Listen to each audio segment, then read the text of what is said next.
কর্তৃত্ববাদী সরকারের পতন হলেও কর্তৃত্ববাদ চর্চার অবসান হয়নি বলে মন্তব্য করেছেন টিআইবি নির্বাহী পরিচালক ডক্টর ইফতেখারুজ্জামান। টিআইবির এক গবেষণা প্রতিবেদন প্রকাশ উপলক্ষে সংবাদ সম্মেলনে তিনি এই মন্তব্য করেন।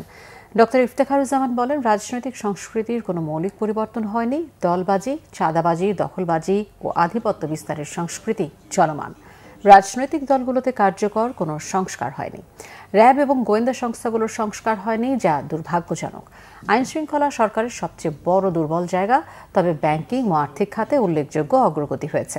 বলেন, নতুন রাজনৈতিক দল যারা আন্দোলনে সামনের সারিতে ভূমিকা রেখেছিল তাদের মধ্যেও কর্তৃত্ববাদী আচরণ দেখা যাচ্ছে।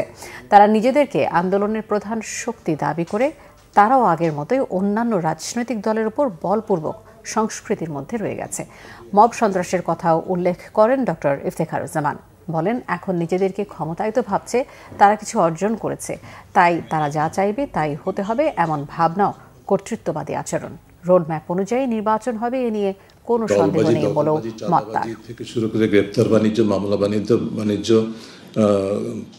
থেকে শুরু করে বিভিন্ন ধরনের অনাচার, অনিয়ম, দুর্নীতি এবং নিজেদের মধ্যে দ্বন্দ্ব, এটা কিন্তু ঠিক 5 আগস্টের বিকেলবেলা থেকে আমরা পর্যবেক্ষণ করেছি এবং সারা পুরো বছরটাই সেটা অব্যাহত ছিল, ঘনীভূত হয়েছে। আরও সেই দায় দলগুলোকে নিতে হবে এবং সেটার ধারাবাহিকতায় যেটা হয়েছে, নতুন যে রাজনৈতিক শক্তি বিকশিত হয়েছে তাদেরও জন্মলগ্ন থেকেই যেটা দেখা গেছে যে একই রোল মডেল তারা অনুসরণ করেছে।